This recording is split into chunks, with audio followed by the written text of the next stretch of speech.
आपकी कोई favourite dish मतलब भोजन की सामग्री कोई आपको मिल जाए और आप भूखे हो, फिर कितने चाव से खाएंगे।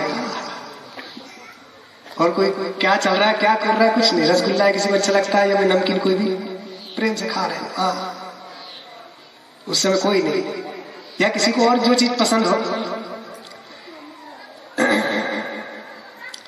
तो जैसे हमारी प्रिय चीज हमें मिलती है तो उसके मिलने पर हम बिल्कुल तन्मय हो जाते हैं, अथवा तो उसके विचार में हम तन्मय हो जाते हैं। तो हमें सुख दुख का अनुभव नहीं होता है बाह्य पदार्थों का। बाह्य पदार्थों से प्राप्त होने वाले सुख दुख का अनुभव हमें नहीं होता है। मनतः जह रघुपति बेदेहि, बिनु मन तन दुख सुख सुधि के। चित्रकूट में जब भगवान राम के पास सारे अयोध्यावासी जाने लगे तो रास्ते में अनेक प्रकार के कष्ट आए, मगर उनको तनिक भी उसका भान नहीं हुआ। का क्यों? मन तहाँ जहाँ रघुपति बेदे, रघुबर बेदे ही, उनका मन कहाँ है? जहाँ सीताराम है। तो बिना मन के सुख और दुख का अनुभव किसको होगा? सुख और दुख का अनुभव मन में होता है, और मन है सीताराम के पास, और सीताराम जो है वो आनंद स्वरूप है, वहां दुख का नाम निशान नहीं है। बिनु तन बिनु मन तन दुख सुख सुधि के ही, बिना मन के शरीर के सुख और दुख किसी अनुभव किसको होगा? जब आप गहरी नींद में सो जाते हैं तब आपको बाह्य सुख दुख का अनुभव होता है। गहरी नींद लग गई, बिल्कुल स्वप्न भी नहीं आ रहा, उस समय मच्छर भी काट देता था, आपको पता नहीं चलता। फिर उठते देखते अरे मच्छर काट दिया, लाल लाल हो गया। और न ऐसे अभी बैठे और अभी आके काटे तो तुरंत मारेंगे उसको। क्यों? क्योंकि अभी आपको भान है, क्योंकि आपका मन अभी सक्रिय है, और गहरी नींद में मन सो गया। तो मन ही नहीं तो वहां सुख दुख ही नहीं। कोई कितना ही आपके पास में आके गाली बोल जाए या कितनी आपकी स्तुति कर जाए, गहरी नींद में जब आप हो, आपको कोई कितनी भी आगे गाली दे जाए, कुछ नहीं। कितनी भी आपकी आरती उतार जाए, कुछ नहीं, पता ही नहीं। ना आप सुखी होंगे ना दुखी होंगे, क्योंकि आपका मन सुषुप्ति में, आपका अंतःकरण जो है सुप्त हो गया है। तो ये जो सुख दुख आदि चीजें सब मन से है। तो शरीर छोड़ने की जो बात चल रही थी अपने यहाँ, कि शरीर छोड़ने पर कष्ट तब होगा कि जब हमारा मन अन्यत्र लगेगा। जब हम अपने मन को निरंतर परमात्मा में लगाए रखेंगे तो शरीर छूटने पर भी हमें बिल्कुल कष्ट नहीं होगा।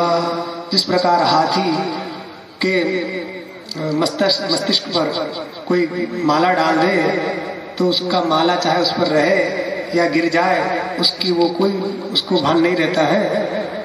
उसको न पहनाने से प्रसन्नता होती है, न निकालने से उसको दुख होता है। इसी प्रकार जिसको ज्ञान हो जाता है उसको इस शरीर को न धारण करने से प्रसन्नता होती है और न इसको छोड़ने पर कष्ट होता है।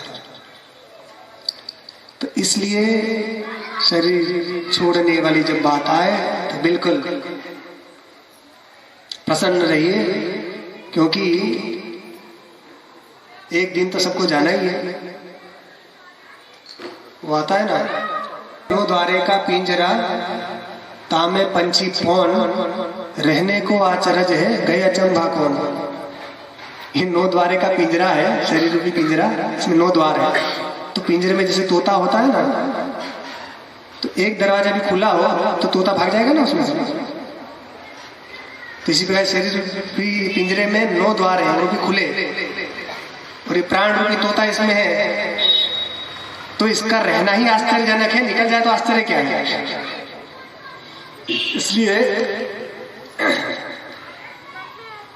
आया है सो जाएगा राजा रंक फकीर, कछुक विमानन चढ़ी चले कछुक बंधे जंजीर। जो भी आया उसको जाना है, राजा रंक फकीर। कुछ अच्छे कर्म करते हैं तो उनके लेने के लिए विमान आते हैं उत्तम लोक से, और जिन्होंने पाप किया होता है उनके लिए यमदूत आते हैं स्पेशल, उनको बांध कर ले जाते हैं और पिटाई करते हैं। तो कहने का मतलब ये जो शरीर है ये एक वस्त्र के समान है। तो जिस प्रकार हम वस्त्र परिवर्तित करते हैं तो उससे हम सुखी दुखी नहीं होते हैं, उसी प्रकार ये शरीर भी रहे या छूटे उससे हमें अलिप्त ही रहना चाहिए। इतना ही नहीं, नए कपड़े पहनने पर तो हम प्रसन्न होते हैं, इसी प्रकार जब ये शरीर छूटे तो हमें प्रसन्न होना चाहिए, चलो नेक्स्ट दूसरे अच्छे नए कपड़े पहनेंगे, है ना। तो शरीर से मोह नहीं करना चाहिए, ये भगवान ने बताया।